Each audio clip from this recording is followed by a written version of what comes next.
بالله من شرور انفسنا ومن سيئات اعمالنا ونشهد ان لا اله الا الله فإن خير الحديث كتاب الله وخير الهدي محمد صلى الله عليه وسلم وشر الأمور محدثاتها وكل بدعة ضلالة وكل ضلالة في النار. أعوذ بالله من الشيطان الرجيم. بسم الله الرحمن الرحيم. ولا تقولوا لما تصف ألسنتكم الكذب لتفتروا على الله الكذب إن الذين يفترون على الله الكذب لا يفلحون متاع قليل ولهم عذاب أليم.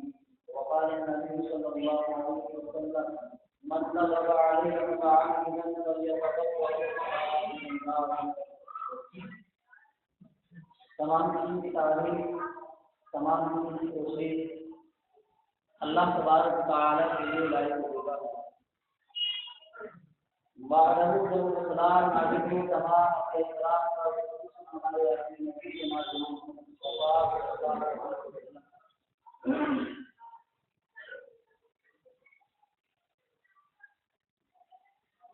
دائیں پر تشریف کرنا علماء حضرات اور تمام تعلیم.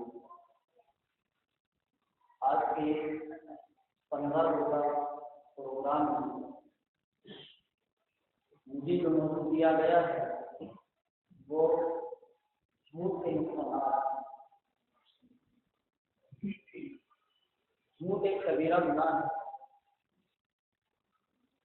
قرآن کریم فرقان حمید میں اللہ تبارک و تعالیٰ نے جھوٹ کی مذمت کے تعلق سے اور جھوٹوں کے ٹھکانے کے تعلق سے کئی ساری آیات میں مفصل بیان کیا ہے. جناب محمد رسول اللہ صلی اللہ علیہ وسلم نے اپنی احادیث کے اندر جھوٹ کی مذمت کا بیان کیا ہے، اس کو کبیرہ گناہ قرار دیا ہے اور ایسے مجرموں کا ٹھکانہ جہنم اللہ کی وجہ سے آج اگر انسان کی بات کی جائے تو انسان جھوٹ سے بچا ہوا نہیں ہے. اور خاص بات مسلمان کی اگر بات کی جائے تو مسلمان میں سے میں سمجھتا ہوں شاید کوئی ایک ایسا مل جائے جو یہ کہہ دے کہ ہاں میں اپنی زندگی کے کسی بھی لمحے اور گوشے میں یا زندگی کی کسی بھی پہلو میں ظلم نہیں ہوگا. کہیں نہ کہیں کسی نہ کسی طریقے سے اس کی اپنی زندگی کے اندر، سیاسی زندگی کے اندر، سماجی زندگی کے اندر، معاشی زندگی کے اندر، اقتصادی زندگی کے اندر جھوٹ شامل ہے.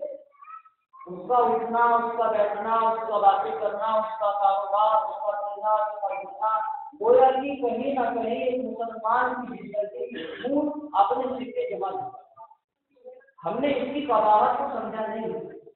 ہم نے جھوٹ کی مذمت، اس کی برائی، اس کا ٹھکانہ، اس کا انجام ہم نے قرآن کریم میں پڑھا نہیں ہے. شاید یہی وجہ ہے کہ ہم نے جھوٹ کو اتنا سستے میں لے لیا. قرآن کریم کا اگر آپ مطالعہ کریں گے تو آپ کو معلوم ہوگا کہ اللہ تبارک و تعالیٰ نے جھوٹ کے تعلق سے کس طرح کا مضمون قرآن کریم میں بیان کیا ہے.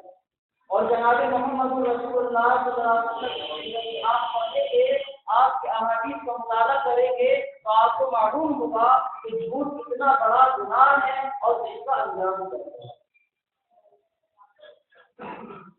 جھوٹ کے تعلق سے اگر بات کی جائے تو اس کے کئی ایک پہلو ہوتے ہیں. مسلم معاشرے کے اندر جھوٹ کئی مختلف قسموں کے اندر پایا جاتا ہے. مسلم زندگی میں کئی مختلف شکلوں کے اندر جھوٹ اپنے مضبوط قدم جمع کیا ہے. جھوٹ بولنے والوں نے اللہ کو نہیں چھوڑا، اللہ کے اوپر الزام تراشے ہیں، اللہ کے اوپر الزام لگائے ہیں، اللہ کے اوپر افترا کیا ہے. اور جھوٹ بولنے والوں نے، جھوٹ گڑھنے والوں نے جناب محمد رسول اللہ صلی اللہ علیہ وسلم کو امام پیش کیا اور جھوٹ بولنے والوں نے مذاق کے اندر، جان بوجھ کر کے، ہنسی کے اندر، کھیل کود میں، کاروبار میں، ہر طریقے سے جھوٹ کو اتنا رواج دے دیا کہ آج وہ سچ کے مقابلے میں بولا جاتا ہے۔ جس طریقے سے مسلمان کو سچ کا دامن تھامنا چاہیے تھا، آج مسلمان نے جھوٹ کا دامن تھاما۔ ہمیں قرآن پڑھنا ہوگا، اس کو قرآن کو اور اس موضوع کو گہرائی سے لینا ہوگا کہ جس موضوع کو، جس لفظ کو اتنا آسان ہم نے سمجھ لیا ہے، قرآن نے اتنی سب سجائے اس کی بیان فرمائی ہے۔ آئیے سب سے پہلے ہم دیکھتے ہیں کہ اللہ تبارک تعالیٰ کے معاملے میں کس طریقے سے لوگوں نے جھوٹ کو گڑھا ہے، کس طریقے سے اللہ تبارک تعالیٰ پر، اپنے خالق حقیقی پر، اپنے پیدا کرنے والے پر، اپنے رب العالمین پر جھوٹی باتوں کو وعدہ کیا، جھوٹی باتوں کو گڑھا اور اس کی طرف منسوخ کر دیا۔ قرآن کریم فرقان حمید کی میں نے سورہ نحل آیت نمبر 116 اور 117 کی تلاوت کی ہے۔ اللہ تبارک تعالیٰ نے اس میں کفار و مشرکین کے باطل عقائد کو یوں بیان فرمایا کہ وَلَا تَقُولُوا لِمَا تَصِفُ أَلْسِنَتُكُمُ الْكَذِبَ هَذَا حَلَالٌ وَهَذَا حَرَامٌ لِتَفْتَرُوا عَلَى اللَّهِ الْكَذِبَ إِنَّ الَّذِينَ يَفْتَرُونَ عَلَى اللَّهِ الْكَذِبَ لَا يُفْلِحُونَ مَتَاعٌ قَلِيلٌ وَلَهُمْ عَذَابٌ عَظِيمٌ۔ اللہ نے بیان فرمایا کہ تم لوگ بات کو زبان پر آ جانے کی وجہ سے جھوٹ نہ بولا، اپنی طرف سے وعدہ کردہ کلمات کو، وعدہ کردہ خرافات کو اللہ کے حوالے نہ کیا کرو۔ اور فرمایا جو لوگ اللہ تبارک تعالیٰ پر افترا باندھتے ہیں، جھوٹ باندھتے ہیں، جھوٹ کرتے ہیں، لا یفلحون، وہ کامیاب نہیں ہو سکتے۔ ان الذین یفترون علی اللہ الکذب لا یفلحون، کامیاب نہیں ہو سکتے۔ متاع قلیل، انہیں اللہ نے بیان فرمایا ہم نے تھوڑی سی مہلت دی، متاع قلیل بہت کم ہم نے ان کو بخش دیا ہے۔ وَلَهُمْ عَذَابٌ عَظِيمٌ، اگر وہ اس دیے ہوئے اللہ کے وقت میں نہیں سدھرے تو دردناک عذاب ان کے دل سے تیار کر دیا۔ جھوٹی بات اللہ پر کرنے والے، اللہ پر الزام لگانے والے، اپنی طرف سے باتوں کو وعدہ کرنے والے اور انہیں اللہ کا نام دینے والے خیر نہیں۔ اللہ نے بیان فرمایا کہ ہم انہیں مہلت دیتے ہیں، یہ ہمارا کرم ہے، یہ ہمارا احسان ہے کہ ہم نے ان کی فوراً گناہ کے بعد گرفت نہیں کی۔ اگر ایسا ہوتا تو دوستوں جنت کے اندر ویسے ہی کم جانے والے ہیں، شاید ہی کوئی جنت کے اندر جا پاتا۔ ہر انسان گناہ کہیں نہ کہیں کر جاتا ہے، بنی آدم گناہ کا بنا ہوا ہے، کسی نہ کسی طریقے سے گناہ کا ارتکاب ہو جاتا ہے۔ اگر اللہ کا یہ اصول ہوتا کہ گناہ کے بعد معافی کا دروازہ بند ہو جاتا تو پھر جنت میں کس طریقے سے جاتے۔ اللہ بڑا غفور رحیم ہے، ایک موقع اللہ نے دیا ہے، چاہے جھوٹ کے تعلق سے ہو، زناکاری کے تعلق سے ہو، چاہے ہماری زندگی میں کسی بھی طرح کا گناہ ہے، اس گناہ کے ارتکاب کرنے کے بعد ہمیں اللہ نے یہ آفر دیا ہے، یہ آپشن دیا ہے کہ ہم اللہ کے دربار میں عاجزی کر کے اس گناہ کی معافی طلب کریں۔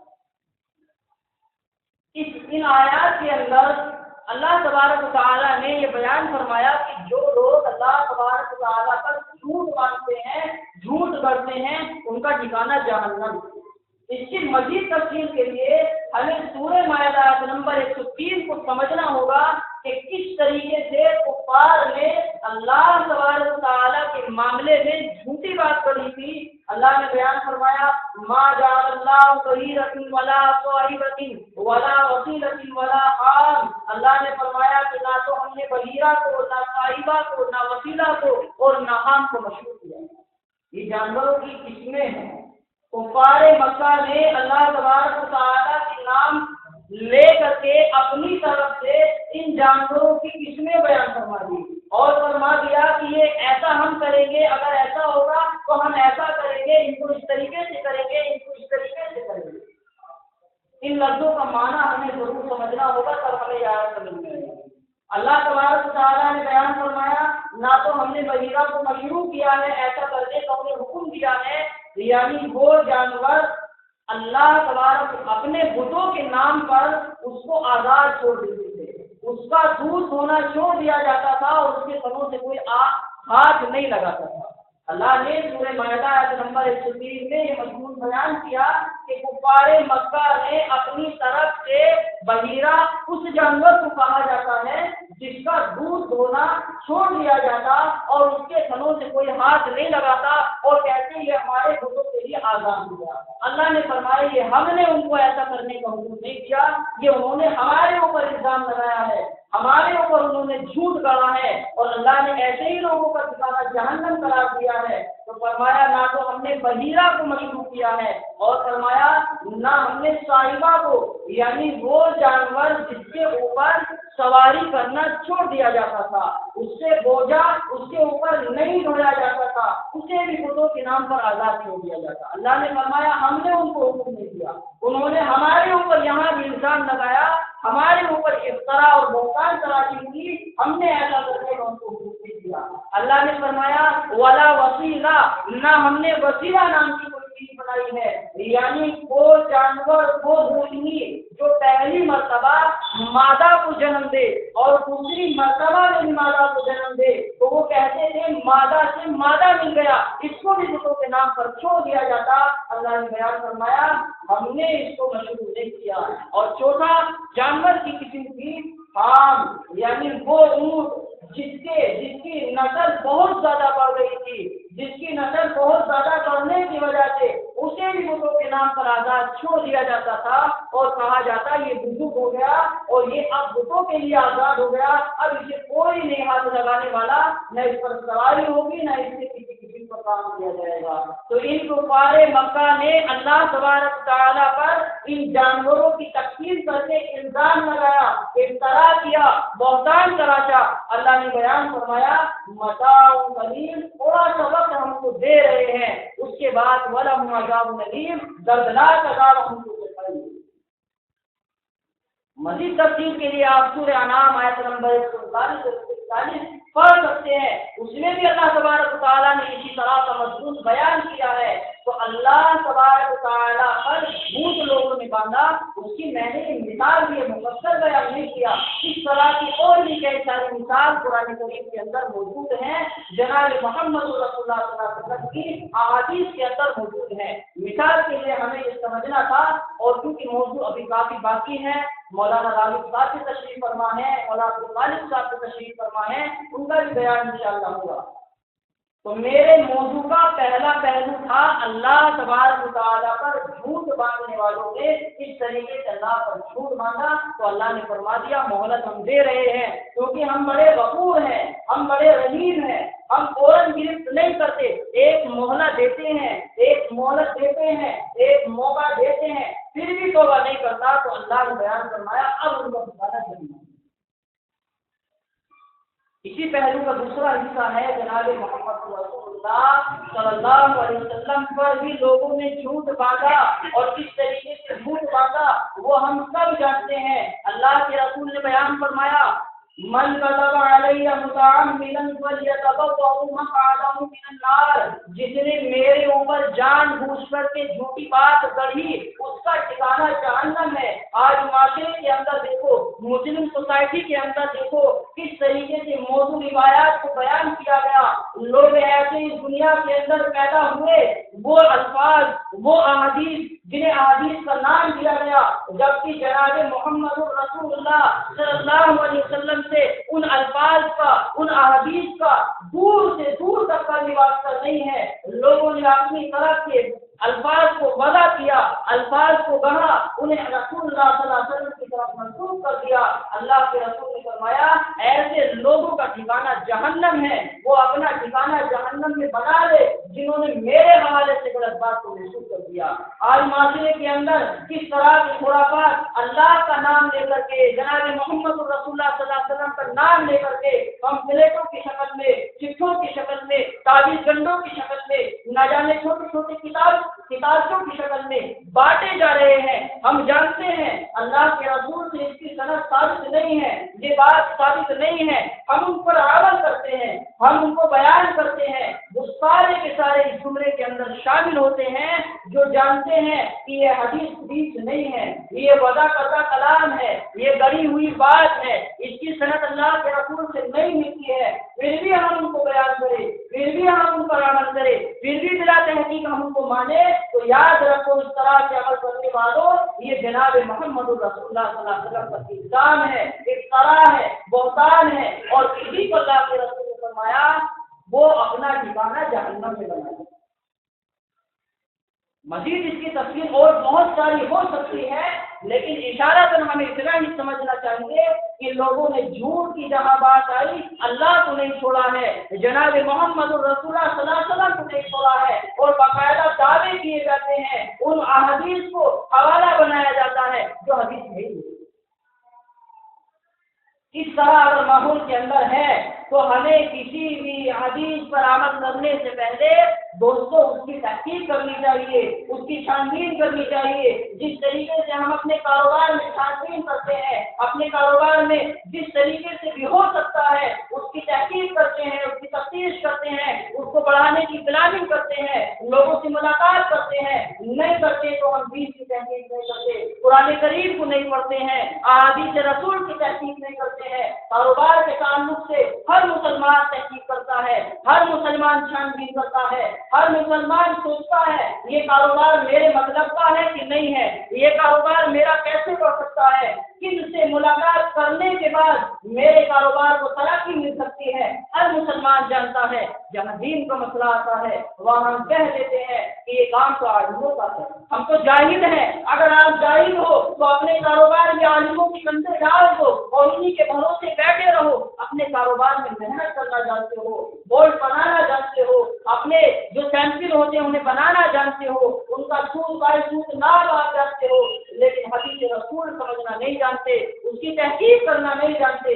ہمیں ضروری ہے اس کی تحقیق کرنا چاہیے، کہیں ایسا نہ ہو ہم اس جملے کے اندر شامل ہو جائیں وہ حدیث جو حدیث ہی نہیں تھی، جو اللہ کے رسول پر الزام تھا، افتراء تھا، بہتان تھا، ہم اسی پر عمل کرتے جائیں اور آخرت میں کیا ملے، بلینک شیٹ پورا کاغذ ہمارے ہاتھ میں تھما دیا جائے، ایسا نہ ہو دوستوں۔ اسی لیے اللہ کے رسول نے ہمیں آگاہ کر دیا ہے، قرآن اللہ نے نازل کر دیا ہے، جناب محمد رسول اللہ صلی اللہ علیہ وسلم نے اپنی پوری ذمہ داری نبھا دی ہے، اس ذمہ داری کا حق ادا کرنا ہے، ہر مسلمان کی ذمہ داری ہے۔ تو میرے موضوع کا پہلا پہلو تھا اللہ اور اس کے رسول پر جھوٹ بولنا، ان کی دونوں کی مثال میں نے آپ کے سامنے رکھی۔ میرے اس موضوع کا اگلا پہلو ہے مذاق میں جھوٹ بولنا۔ دوستو یہاں سے ہماری زندگی کے سارے پہلو شامل ہیں۔ میں آپ تمام حضرات کی خاص توجہ چاہتا ہوں کہ ایک بات کو غور سے سنا جائے اور اسے اپنے عملی زندگی میں جگہ دی جائے۔ مذاق میں جھوٹ بولنا بہت بڑا گناہ ہے، اکثر ہم اس کو سستے میں لیتے ہیں اور اس کی اہمیت نہیں سمجھتے۔ جناب محمد رسول اللہ صلی اللہ علیہ وسلم کی حدیث میں آپ کے سامنے رکھوں گا، مذاق کے اندر جھوٹ بولنے کی سزا کیا ہے۔ اللہ کے رسول صلی اللہ علیہ وسلم نے ارشاد فرمایا، انبا بن حکیم عن ابی حدثني عن ابي عن ابيه قال سمعت رسول الله صلى الله عليه وسلم يقول ويل له للذين يحدثوا فيكذبوا ليضحك به القوم، ويل له اللہ کے رسول نے ارشاد فرمایا، بعد میں ہم حکیم روایت کرتے ہیں اپنے والد سے اور وہ اپنے والد سے روایت کرتے ہیں۔ ابو داؤد شریف کی روایت ہے، حدیث نمبر 4990 ہے اور حسن درجے کی روایت ہے۔ اللہ کے رسول صلی اللہ علیہ وسلم نے ارشاد فرمایا کہ اس آدمی کے لیے ویل ہے، بربادی ہے، ہلاکت ہے، جہنم ہے، کس آدمی کے لیے جو بات کرتا ہے اور جھوٹ بولتا ہے۔ کیوں جھوٹ بولتا ہے؟ قوم، تاکہ اس کے ذریعے سے لوگوں کو ہنسا دے۔ آج کتنے ہیں جو چٹکلے بازی کرتے ہیں، جو خرافات آئی ہے میسج فارورڈ کرتے ہیں، وہ ہوشیار ہو جائے، مذاق میں بولا گیا جھوٹ بھی اللہ کے یہاں پکڑا جاتا ہے اور اس کی سزا جہنم اللہ کے رسول۔ مذاق کے اندر کتنا جھوٹ مسلمان بول رہا ہے، دوسرے کو ہنسانے کے چکر میں کہتا ہے ایسے ہی بول رہا تھا، مذاق کر رہا تھا، جھوٹ بول کے کہتا ہے مذاق کر رہا تھا۔ اسی مذاق کی سزا اس حدیث کے اندر اللہ کے رسول نے۔ فرمایا اس کے لیے ویل ہے، جہنم کا ایک طبقہ ہے، جہنم ہے اس کے لیے جو مذاق میں جھوٹ بولتا ہے تاکہ لوگوں کو اس کے ذریعے سے ہنسا دے، لوگوں کو ہنسانے کے لیے وہ اپنے آپ کو جہنم میں رسید کر دیتا ہے۔ ہمیں جھوٹ کی قباحت کو نہیں سمجھتے، جھوٹ کتنا بڑا گناہ ہے، کبیرہ گناہ اللہ کے رسول نے اس کو قرار دیا ہے۔ جھوٹی تجارت کرتے ہیں، جھوٹ بول کے لوگوں کو ہنسا کر کے اپنے آپ کو جہنم کا شکار بناتے ہیں، جہنم میں اپنے آپ کو ٹھکانہ ہم بناتے ہیں جو مذاق میں موجود ہوتا ہے۔ اسی پہلو کی دوسری حدیث ہے، عن ابي امامه قال قال رسول الله صلى الله عليه وسلم انا زعيم ببيت في ربض الجنه لمن ترك المراء وان كان محبا وببيت في وسط الجنه لمن ترك الكذب وان كان مادحا وببيت في اعلى الجنه لمن حسن خلقه رواه ابو داؤد۔ حدیث نمبر 4800، یہ بھی حسن درجے کی روایت ہے اور ابو داؤد کے اندر یہ اسی طریقے سے۔ اس حدیث کے اندر اللہ کے رسول صلی اللہ علیہ وسلم نے ارشاد فرمایا، بڑی جامع حدیث ہے۔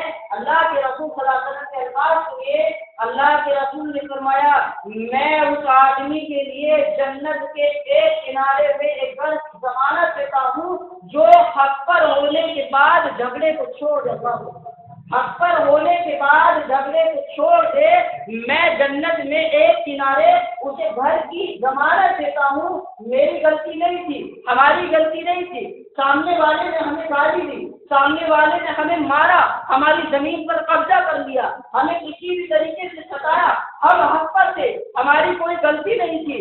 جناب محمد رسول اللہ صلی اللہ علیہ وسلم کی حدیث ہونے کے بعد ہم نے حق پر ہونے کے باوجود جھگڑے کو معاف کر دیا، اسے ہم نے جھگڑا بچا لیا، اس سے ہم نے اپنے آپ کو بچا لیا، جھگڑا ہونے سے ہم رک گئے۔ اللہ کے رسول نے فرمایا، ایسے انسان کو میں جنت میں ایک کنارے گھر کی ضمانت دیتا ہوں۔ اللہ اکبر۔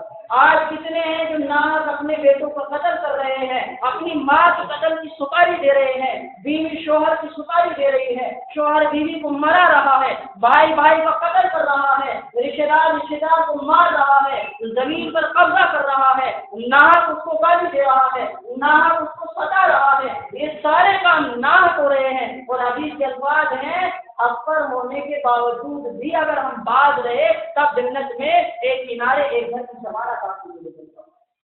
جنت میں اگر گھر چاہتے ہو تو حق پر ہونے کے باوجود ہو سکے تو جھگڑے سے بچ جانا مسلمانوں، یہ جناب محمد رسول اللہ صلی اللہ علیہ وسلم کی وصیت ہے، ہدایت ہے، رسول اللہ صلی اللہ علیہ وسلم کی صحیح حدیث ہے۔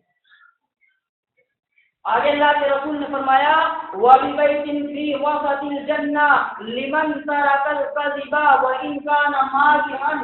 یہ میرے دوسرے پہلو کا موضوع کا دوسرے پہلو کا دوسرا حصہ اور اس حدیث کا جز ہے جو محل استدلال ہے۔ فرمایا کہ جو انسان مذاق میں بھی جھوٹ کو ترک کر دیتا ہے، میں جنت کے بیچوں بیچ ایک گھر کی ضمانت دیتا ہوں۔ مذاق میں جھوٹ بولنا چاہ رہا تھا، لیکن جناب محمد رسول اللہ صلی اللہ علیہ وسلم کی حدیث ہونے کے بعد اس نے اس کو ترک کر دیا۔ مذاق میں جھوٹ بولنے میں بڑا مزہ آتا ہے، سامنے والا ہماری بات پر ہنس جائے، ہم سمجھتے ہیں ہم بہت کمال کے آدمی ہیں، ہم لوگوں کو جھوٹی بات پر ہنسا دیتے ہیں۔ اور لوگوں کو ہنسانے والوں، اپنے اوپر جب لوگ ہنسیں گے اس کی فکر کرو اور جہنم سے اپنے آپ کو بچاؤ، لوگوں کو مت ہنساؤ، لوگوں کو ہنسانے کی صورت نہیں ہے، لوگوں کو جہنم کا بیان سناؤ، لوگوں کو جنت کا بیان سناؤ، چہرے پہ مسکراہٹ آ جائے کافی ہے، جہنم کا بیان سن کر کے آنکھوں سے آنسو آ جائے یہ مسلمان کی پہچان ہے، یہ مسلمان کا شیوا ہے۔ چٹکلے بازی کر کے، میگزین الٹے سیدھے کر کے لوگوں کو ہنسا کر کے اپنے آپ کو برباد نہ کرو۔ اللہ کے رسول نے فرمایا، مذاق میں جھوٹ بولنے پر جھوٹ بولنا چھوڑ دینے والے کے لیے اللہ کے رسول نے جنت کے بیچوں بیچ ایک گھر کی ضمانت دی۔ اللہ اور آگے بیان فرمایا، وَبِبَيْتٍ فِي أَعْلَى الْجَنَّةِ لمن حسن خلقہ، میں جنت میں سب سے اعلیٰ درجے پر ایک گھر کی ضمانت دیتا ہوں اس انسان کو جس نے مکمل اخلاق اپنا اچھا بنا لیا، جس کا اخلاق اچھا ہو گیا، اس کے اندر سے جھوٹ بھی چلا گیا، چغل خوری بھی ختم ہو گئی، بات کرنے کا طریقہ آ گیا، کاروبار صحیح ہو گیا، ماں باپ کی عزت کو کیا ہوتی ہے وہ اس کو سمجھ گیا، بیوی کا کیا حق ہوتا ہے وہ اس کو سمجھ گیا، گویا کہ اس کا مکمل اخلاق صحیح ہو گیا، تو اللہ کے رسول نے ضمانت دے دی میں اسے جنت میں اعلیٰ مقام پر ایک گھر کی ضمانت دے رہا ہوں۔ اللہ اکبر۔ یہ ابو داؤد کی روایت ہے اور حسن درجے کی روایت ہے۔ یہ میرے موضوع کا دوسرا پہلو تھا کہ مذاق میں لوگ جھوٹ بولتے ہیں، اس کا گناہ یہ ہے، اس کی سزا یہ ہے، اس جھوٹ کا نقصان یہ ہے۔ اس سے بڑا نقصان اور کیا ہو سکتا ہے ہمارا کہ ہم اپنے مقصد اصلی ڈیسٹینیشن جو ہمارا ہے اس کو فراموش کر چکے ہیں، اس کو کھو چکے ہیں۔ اس سے بڑا نقصان کیا ہوگا کہ ہمیں مرنے کے بعد جہنم مل جائے جبکہ جنت حاصل کرنے کے لیے اللہ نے اس دنیا میں بھیجا ہے۔ اس سے بڑا جھوٹ کا نقصان کیا ہوگا دوستو کہ جنت نہ ملے جہنم ملے۔ اس موضوع کا دوسرا پہلو تھا مذاق میں جھوٹ بولنا، اس کے دو حدیثیں۔ جھوٹ اور بھی کئی ساری طریقے سے بولا جاتا ہے، اس طرف جانے سے پہلے میں ایک طرف اشارہ کروں۔ مارچ کا مہینہ چل رہا ہے، 8 تاریخ ہے۔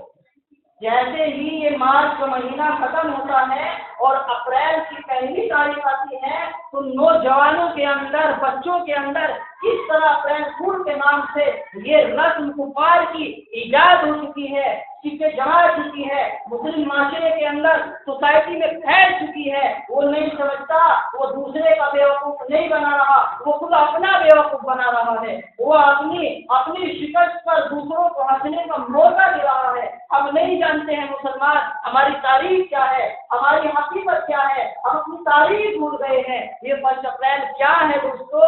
اندلس، آپ کتاب میں پڑھنا مفصل، میں تو وہ لائن میں آپ کو اشارہ دے رہا ہوں۔ اندلس میں مسلمانوں نے 800 سال حکومت کی، 800 سال حکومت کی۔ نصارہ نے دیکھا کہ مسلمان مسلسل متواتر یہاں حکومت کر رہا ہے، آخر حکومت کرنے کا راز کیا ہے، اس کے پیچھے ان کی وجہ کیا ہے، کیا وجوہات ہیں؟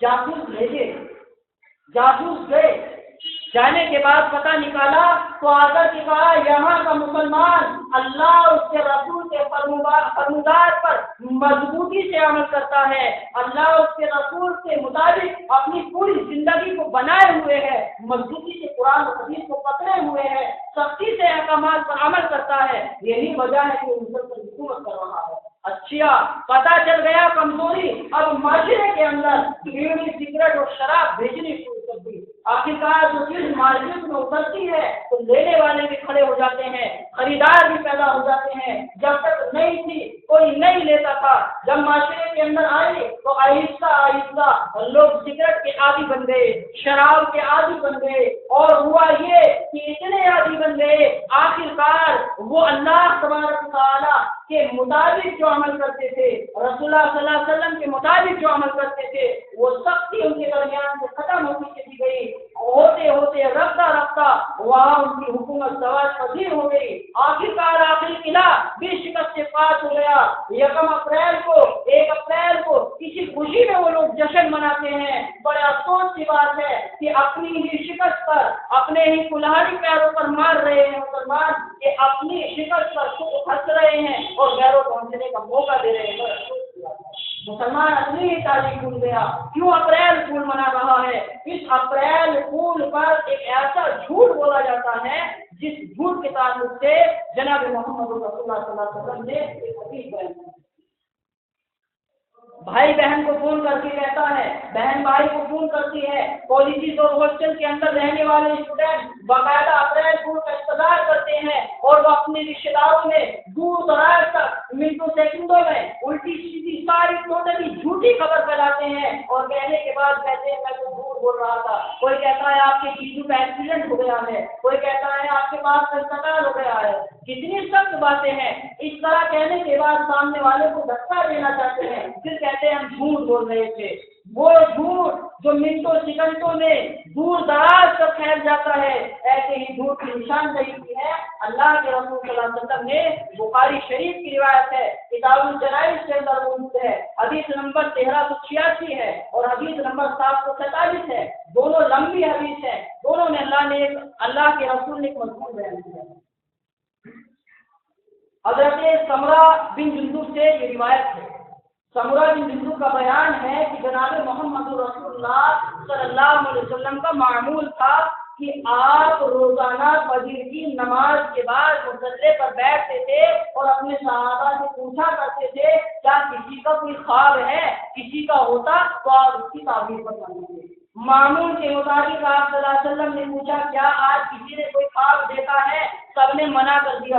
اللہ کے رسول نے فرمایا کہ ہاں آج میں نے ایک خواب دیکھا ہے، اور اللہ کے رسول نے اپنا خواب بیان کیا، فرمایا کہ آج میں نے خواب دیکھا، دو آدمی میرے پاس آئے، مجھے اٹھایا اور مجھے ایک اونچے پہاڑ کے پاس لے گئے، اور لے جانے کے بعد مجھ سے کہا اس پہاڑ پر چڑھیے محمد صلی اللہ علیہ وسلم۔ میں نے فرمایا کہ اس پر چڑھنا تو بہت مشکل ہے، فرمایا کہ آپ چڑھیے، ہم آپ کے لیے آسان بنا دیں گے۔ اللہ کے رسول کا بیان ہے میں چڑھا، میں نے دیکھا کہ وہاں اوپر جانے کے بعد لوگ طرح طرح کے عذابوں کے اندر ملوث ہے، وہ لمبی تفسیر ہے، کئی طرح کے عذاب، کئی طرح کے لوگوں کو جناب محمد رسول اللہ صلی اللہ علیہ وسلم نے دیکھا۔